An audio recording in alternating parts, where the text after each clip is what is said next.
Welcome back to my YouTube channel study 7 point. Students, poem चल रही थी an elementary school classroom in slum. इसके 2 stanza को हम एक्सप्लेन कर चुके थे। आज इसी पोइम को कंटिन्यू करते हैं, लेकिन उससे पहले मैं चाहता हूं कि स्टूडेंट्स आप मेरे यूट्यूब चैनल स्टडी 7 पॉइंट को सब्सक्राइब कर ले और साथ में बेल आइकॉन के बटन को भी प्रेस कर दे, ताकि जो भी मैं वीडियो अपलोड करूं, लेटेस्ट वीडियो आप तक आसानी से पहुंच सके। स्टूडेंट्स, पोइम चल रही थी an elementary school classroom in slum by Stephen Spender. Third stanza की तरफ बढ़े इससे पहले स्टूडेंट्स मैं चाहता हूँ कि लास्ट 2 स्टेंजा के अंदर अपनों ने क्या रीड किया था, एक बार इसको भी अपने पढ़ लेते ताकि हम अपने आप को थर्ड स्टेंजा से कनेक्ट कर सकें। देखिए स्टूडेंट्स, से फर्स्ट स्टेंजा के अंदर पोइट ने बताया था कि ये जो स्लम्स के जो बच्चे हैं, ये बच्चे बहुत ही दुखपूर्ण जीवन व्यतीत करते हैं। इन बच्चों का जो जीवन है ये बिल्कुल ही अलग है, ये नॉर्मल लाइफ को स्पेंड नहीं करते। यहाँ पर कुछ बच्चों के वो एग्जाम्पल्स भी देते हैं कि जैसे एक लड़की का एग्जाम्पल दिया कि वो लड़की पॉवर्टी के बर्डन से झुकी हुई है, उसकी नज़र झुकी है, वो उसमें लैक ऑफ कॉन्फिडेंस, आत्मविश्वास की कमी है। एक बच्चा ऐसा भी है वहाँ पर जो कि मेल नरिश्ड है, यानी ये बच्चे मेल नरिश्ड होते हैं, कुपोषित होते हैं। और इस बच्चे की तुलना पोइट ने यहाँ पर पेपर स्विमिंग बॉय से कागज़ से की है कि वो कागज़ कितना पतला है। और साथ ही साथ में बताया है कि ये बच्चे अपने फादर से इनको विरासत के रूप में वेल्थ नहीं बल्कि बीमारियां मिलती है। साथ ही साथ ये बताया गया है कि क्लास में एक बच्चा ऐसा भी बैठा था जो कि क्लास में मेंटली रूप से प्रेजेंट नहीं था, मानसिक रूप से उपस्थित नहीं था। वो स्क्वेरल के गिलहरी के खेल में खोया हुआ था। फिर देखिए उसके बाद सेकंड स्टेंजा के अंदर यहाँ पर पोइट ने बताया है क्लासरूम और क्लासरूम का जो कंटेंट्स है, इन क्लास के वॉल्स को डेकोरेट करने के लिए वहाँ पर कुछ तस्वीरें, कुछ पिक्चर्स टंगी हुई है, लेकिन वो बच्चों के एनवायरनमेंट से बिल्कुल रिलेटेड नहीं है, बच्चों के लिए वो कोई मीनिंग नहीं रखते। और बताया कि इन बच्चों का संसार तो वो संसार है जो वो क्लासरूम की विंडो से बाहर देखते हैं, जैसा वो उनको क्लासरूम की विंडो से दिखाई देता है वो बच्चों का संसार है। मैप का संसार उनका अपना संसार नहीं है। अब बढ़ते हैं स्टूडेंट्स हम थर्ड स्टेंजा की ओर। थर्ड स्टेंजा आप यहाँ पर देख सकते हैं। Surely Shakespeare is wicked the map a bad example with ships and sun and love tempting them to steal. देखिए स्टूडेंट्स, से यहाँ पर पोइट क्लासरूम के वॉल पर जो शेक्सपियर की पिक्चर और जो मैप लगे हुए हैं उनको कहता है कि दोनों ही बच्चों के इन्वायरमेंट से बेमेल है, ये दोनों ही बैड एग्जाम्पल है, ये बच्चों के इन्वायरमेंट से बिल्कुल भी मैच नहीं करते, क्योंकि इन बच्चों का जो संसार है और मैप में जो संसार है वो 2 अलग अलग दुनिया है। सेकेंड लाइन देखिए students, with ships and sun and love tempting them to steel.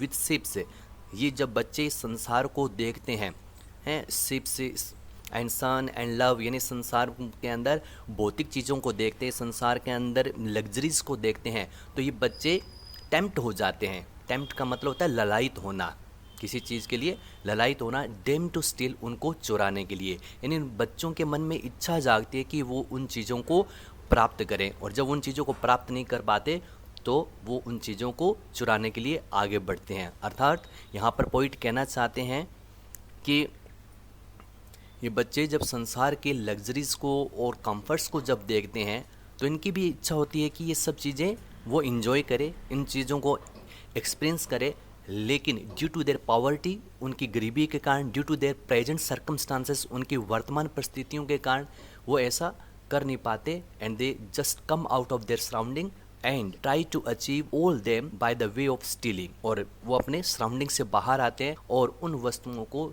चुराने की कोशिश करते हैं। तो यहाँ पर ये बताया गया है श्योरली शेक्सपियर इज विक्ड। देखिए स्टूडेंट्स, यहाँ पर शेक्सपियर को विक्ड का अर्थ होता है कनिंग, सातिर, चालाक जिसे कह देते हैं। यहाँ पर हमको लिटिल मीनिंग के साथ नहीं जाना है।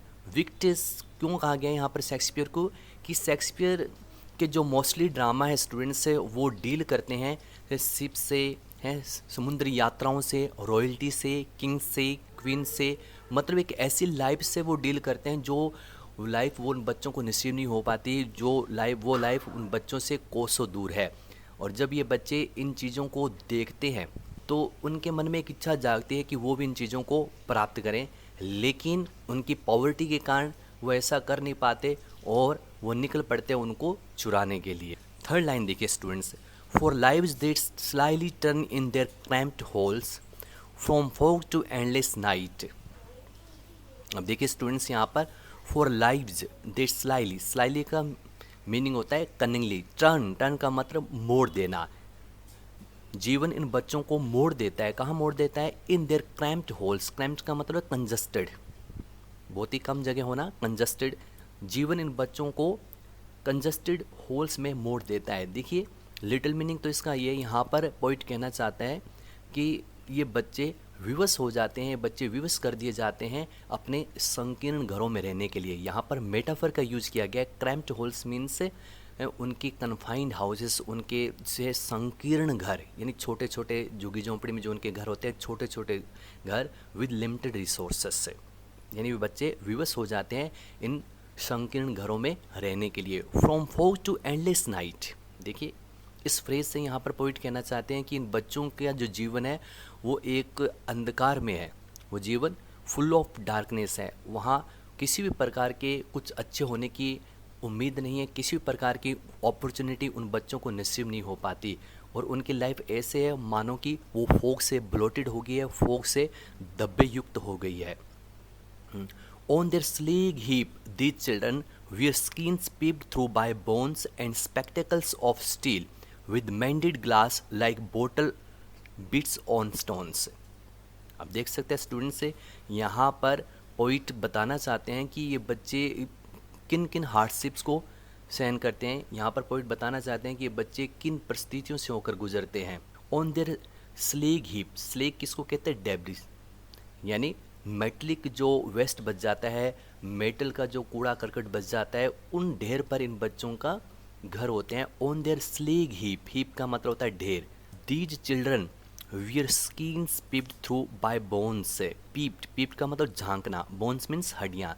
और ये बच्चे इतने मेल नरिस्ट होते हैं, इतने कुपोषित होते हैं, इतने कमज़ोर होते हैं कि ऐसा प्रतीत होता है कि मानो कि इनकी स्किन से, इनकी चमड़ी से हड्डियां झांक रही हो। स्पेक्टिकल्स ऑफ द स्टील, बच्चे जो स्पेक्टिकल्स यूज करते हैं वो बहुत ही पुअर क्वालिटी का होता है कि इन बच्चों की एक दयनीय जीवन को यहाँ पर बता रहा है। देखिए यहाँ पर उन बच्चों के घर स्लेग हीप पर होते हैं, ये बच्चे मेल नरिस्ट होते हैं, इनकी जो स्पेक्टिकल्स है वो भी पुअर क्वालिटी के। ये सब सारी चीज़ें उन बच्चों की, उनकी लाइफ को बता रही है, फुल ऑफ मिजरीज की ये बच्चे बहुत ही दुखपूर्ण जीवन व्यतीत करते हैं। And spectacles of the steel, और इन बच्चों के जो चश्मे होते हैं वो भारी भरकम चश्मे होते हैं, बहुत ही पुअर क्वालिटी के चश्मे होते हैं, जो बने होते हैं किसके? स्टील के फ्रेम के। स्टूडेंट्स आपने देखा होगा कि अमूमन हम हल्का चश्मा पहनना पसंद करते हैं, लाइट वेट स्पेक्टिकल्स को पसंद करते हैं ताकि वो हमें पेन ना करे, लेकिन ये ड्यू टू देयर पॉवर्टी, ये बच्चे अपनी गरीबी के कारण अच्छी क्वालिटी का चश्मा काम में नहीं ले पाते, ये स्टील का बना हुआ मोटा चश्मा पहनते हैं। विद मेंडेड ग्लास, मेंडेड, मेंडेड का मतलब जैसे सुधार दिया गया हो, जिसकी मरम्मत कर दी गई हो। ग्लास का मतलब यहाँ पर है लेंस से, और इस स्पेक्टेकल के अंदर जो लेंस होता है वो भी हल्की क्वालिटी का होता है। वो लेंस भी काफ़ी, आपने देखा होगा स्टील के फ्रेम में मोटे शीशे वाला, मोटे शीशे जैसा एक लेंस लगता है, तो ऐसा लेंस लगा होता है। और वो लेंस भी कैसा है? बहुत ही पुअर क्वालिटी का है, जिसको मेंडेड है, ये मतलब हो सकता है वो क्रैक भी है। Like the bottle bits on stone से, लाइक द बोटल बिट्स से, और वो लेंस ऐसा प्रतीत होता है like the bottle bits, bottle bits मतलब कांच की बोतल को जैसे पत्थर के ऊपर जब गिराकर तोड़ दिया जाता है तो वो कांच के छोटे छोटे टुकड़े बिखर जाते हैं, वैसे उस लेंस, वैसे उनके बच्चों का जो चश्मे का लेंस है वैसा प्रतीत होता है, like bottle bits on stones से। नेक्स्ट लाइन देखिए students, all of their time and space are foggy slum. यहाँ पर पॉइंट कहना चाहते हैं कि इन बच्चों का जो डे नाइट, जो बच्चों का जितना भी समय है वो बीतता है इन फोगी, अंधकार में, झुग्गी झोंपड़ी में, स्लम में इनका समय बीतता है, यानी इनका फ्यूचर क्लियर नहीं है, इनका फ्यूचर अंधकार में है। So blot their maps with slums as big as dome. देखिए नेक्स्ट लाइन में यहाँ पर पोइट का एंग्री मूड रिफ्लेक्ट होता है। यहाँ पर पोइट कहता है कि जो क्लासरूम का जो मैप है वो इन बच्चों के संसार को, यानी बच्चे जिस झुग्गी झोंपड़ी वाले, तंग गलियों वाले हैं, फुल ऑफ पोल्यूशन, प्रदूषण से भरे हुए जिस संसार में रह रहे हैं, उस संसार को ये मैप का संसार रिप्रेजेंट नहीं कर रहा, उसको बिल्कुल भी नहीं दिखा रहा है। इसलिए मैप इन बच्चों के लिए कोई काम का नहीं है। देखिए स्टूडेंट्स, एक तो ब्लॉट, ब्लॉट का मतलब है किसी चीज़ को धब्बे युक्त कर देना, ने किसी चीज़ को रफली मार्क करना। तो देखिए स्टूडेंट्स से यहाँ पर पोइट ऐसा इसलिए कहते हैं क्योंकि इन बच्चों का जो संसार है वो बिल्कुल अलग है मैप के संसार से। और ये जो स्लम्स है ये अपने आप में एक प्रकार के सभ्य संसार के मैप के ऊपर एक प्रकार से धब्बे की तरह है, ब्लॉट्स की तरह है। और साथ ही साथ ये बच्चों के संसार को, जिस संसार में बच्चे बड़े हैं, पले बड़े हैं, उसको ट्रूली रिप्रेजेंट नहीं कर रही। और साथ ही साथ यहाँ पर पॉइंट कहना चाहते हैं कि अगर हम इन बच्चों के संसार को ट्रूली रिप्रेजेंट करना चाहते हैं, इन्हें सच्चे रूप में दिखाना चाहते हैं, तो इस मैप को आप ब्लॉट कर दीजिए। किससे ब्लॉट कर दीजिए? स्लम से ब्लॉट कर दीजिए। एज बिग एज डोम। और इन स्लम्स को इतना बड़ा, इन स्लम्स की तुलना की कि एज बिग एज डोम है, इतना बड़ा जितना कि क़यामत का दिन, टोटल डिस्ट्रक्शन। डूम मीन्स ऐसा क्यों कहा गया है? इसलिए कहा गया है क्योंकि ये स्लम्स भी क्या है, इन बच्चों के फ्यूचर को क्या कर रही है? स्वेलो कर रही है, निगल रही है, इन बच्चों के फ्यूचर के साथ खिलवाड़ कर रही है। जैसे डूम्स, जैसे क़यामत के दिन में सब कुछ ख़त्म हो जाएगा, वैसे स्लम्स इन बच्चों के फ्यूचर को ख़त्म। देखिए स्टूडेंट्स, लास्ट स्टैंजा के अंदर यहाँ पर पॉइंट हम सबसे अपील करते हैं, गवर्नमेंट से अपील करते हैं, हम सबसे अपील करते हैं कि इन बच्चों के अपलिफ्टमेंट के लिए, इन बच्चों के उत्थान के लिए कुछ किया जाना चाहिए। ये बच्चे जो दयनीय जीवन जी रहे हैं, उस दयनीय जीवन से इन बच्चों को बाहर निकालना चाहिए और इनको नॉर्मल लाइफ एंजॉय करानी चाहिए। Let's start. अनलेस गवर, ये देखिए एक प्रकार से अनलेस, अनलेस वर्ड दिखा रहा है, एक चेतावनी को बता रहा है यहाँ पर। अनलेस, जब तक नहीं। गवर्नर, गवर्नर रिप्रेजेंट कर रहा है गवर्नमेंट को। इंस्पेक्टर स्कूल एडमिनिस्ट्रेशन को रिप्रेजेंट कर रहा है। और विजिटर का यहाँ पर मतलब है पीपल, यानी जो भी स्कूल को विजिट करते हैं। यहाँ पर पॉइंट कहते हैं कि जब तक सरकार, स्कूल एडमिनिस्ट्रेशन और स्कूल को विजिट करने वाले लोग हैं, इन बच्चों के अपलिफ्टमेंट के लिए कुछ नहीं करते, इन बच्चों के भले के लिए कुछ नहीं करते, इन बच्चों की वर्तमान दशा में कुछ सुधार करने की कोशिश नहीं करते, तो this map becomes their windows. जब तक कुछ कोशिश नहीं करते तो कुछ भी होने वाला नहीं है। This map becomes their windows. किस चीज़ की कोशिश नहीं करते? दिस मैप, यानी ये जो क्लासरूम का जो मैप है, जो संसार जो सब सुख सुविधाओं से पूर्ण है, फुल ऑफ अपॉर्चुनिटीज़ है, इस संसार को वास्तव में इन बच्चों के लिए भी ऐसा संसार नहीं बनाना चाहते। And these windows that shut upon their lives like catacombs. देखिए स्टूडेंट्स, दीज विंडोज यहाँ पर बताया जा रहा है कि इनके बच्चों की, जो स्लम के बच्चों के क्लासरूम की जो विंडोज है, जिस विंडो से ये अपने संसार को देखते हैं, एक ऐसा संसार जो कि धूमिल है, एक ऐसा संसार जो कि तंग गलियों वाला है, एक ऐसा संसार जो फुल ऑफ पोल्यूशन है। ये संसार that shut upon, shut upon का मतलब होता है बंद कर देना, कैद कर देना। ये संसार इनको बंद कर देता है, किनको? देयर लाइव्स, इन बच्चों के जीवन को बंद कर देता है। लाइक सिमिली का यूज हुआ है, लाइक कैटाकोम्स। कैटाकोम्स मीन्स कब्रिस्तान। कैसा कब्रिस्तान? बरियल प्लेस, एक ऐसा बरियल प्लेस जो कि ज़मीन के अंदर है। इनको ज़मीन के अंदर, इनको बरियल प्लेस के अंदर कैटाकोम्स की तरह इनके जीवन को दफना देता है, इनके जीवन को कैद कर देता है। देखिए यहाँ पर ये जो वर्ड स्टूडेंट्स है कैटकोम्स, ये बच्चों को बता रहे हैं कि इन बच्चों का जो संसार है, इन बच्चों का जो वर्ल्ड है, वो टोटली डिसकनेक्टेड है। ठीक उसी प्रकार डिसकनेक्टेड है जिस प्रकार बरियल प्लेस है, जो ज़मीन के अंदर होता है, अंडरग्राउंड होता है, जो कि अपर वर्ल्ड से बिल्कुल अलग है। उसी प्रकार इन बच्चों का जो संसार है वो बिल्कुल डिफरेंट है उस संसार से जिस संसार में हम रहते हैं। अब नेक्स्ट लाइन देखिए students, break open till they break the town and so the children to green fields and make their world run azure on gold sands and let their tongues run naked into books, the white and green leaves open. History theirs whose language is the sun. अब देखिए students, यहाँ पर एपिस्ट्रफी का use किया गया है। Poet कहते हैं ब्रेक, पोइट कह रहे हैं कि तोड़ दीजिए। किन को तोड़ दीजिए?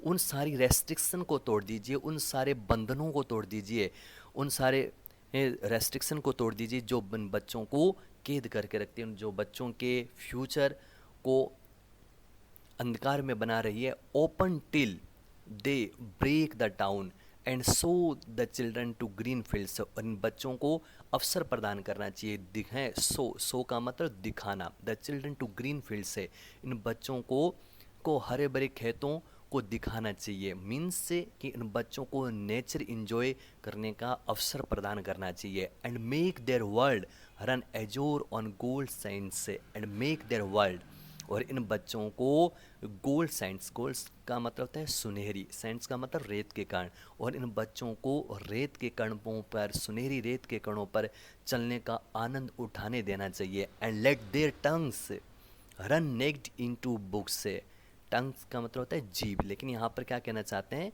यहाँ पर मतलब पढ़ने से अर्थ है and let their tongues run naked into books the white and green leaves open, और इन बच्चों को पुस्तकों का अध्ययन करने का मौका प्रदान किया जाना चाहिए। मतलब कि इन बच्चों को संसार का ज्ञान, इन बच्चों को नॉलेज प्राप्त करने के सभी अवसरों को प्रदान करना चाहिए। The white and green leaves open, यहाँ पर देखिए द वाइट, वाइट जो वर्ड है ये रिप्रेजेंट कर रहा है बुक्स को, किताबों को, पुस्तकों को जिनमें ज्ञान समाहित होता है। एंड ग्रीन लीव्स, और ग्रीन लीव्स यहाँ रिप्रेजेंट कर रहा है नेचर को।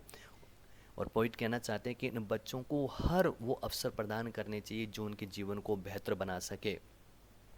History there whose language is the sun, देखिए लास्ट की लाइन स्टूडेंट्स बहुत ही पावरफुल लाइन है, बहुत ही शानदार लाइन है। हिस्ट्री देयर्स, पोइट कहते हैं कि इतिहास उन्हीं लोगों का होता है, इतिहास में उन्हीं लोगों को याद किया जाता है हुज लैंग्वेज इज़ द सन, जिन लोगों की भाषा सूरज की होती है। अर्थात लिटिल मीनिंग तो है, लेकिन यहाँ पर कहना क्या चाहते हैं, पोइट कहना चाहते हैं कि वो लोग जो मेहनत करते हैं, अपने आप को सूरज की तरह तपाते हैं और एफर्ट्स करते हैं दूसरे के लोगों को जीवन को सुधारने के लिए, उन लोगों को इतिहास में याद किया जाता है। और पोइट कहना चाहते हैं कि जब बच्चों को इस प्रकार के सभी आगे बढ़ने का अवसर प्रदान किए जाएंगे तो ये बच्चे जीवन के अंदर आगे बढ़ेंगे, इनका फ्यूचर बनेगा, ये बच्चे जीवन में नॉर्मल लाइफ को एंजॉय कर पाएंगे। इस प्रकार से स्टूडेंट्स आपने ये लास्ट पॉइंट देखी स्टूडेंट्स, यहाँ पर हम देख सकते हैं students run azure run naked, यहाँ पर लिटरेरी टर्म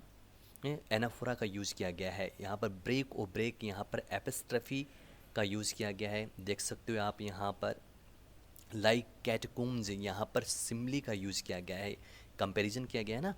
और यहाँ आप देख सकते हो यहाँ पर the white and green leaves, यहाँ पर मेटाफर का यूज़ किया गया, यहाँ पर बुक्स और नेचर के लिए यहाँ पर यूज़ हुआ। Thanks a lot students, please like share and subscribe.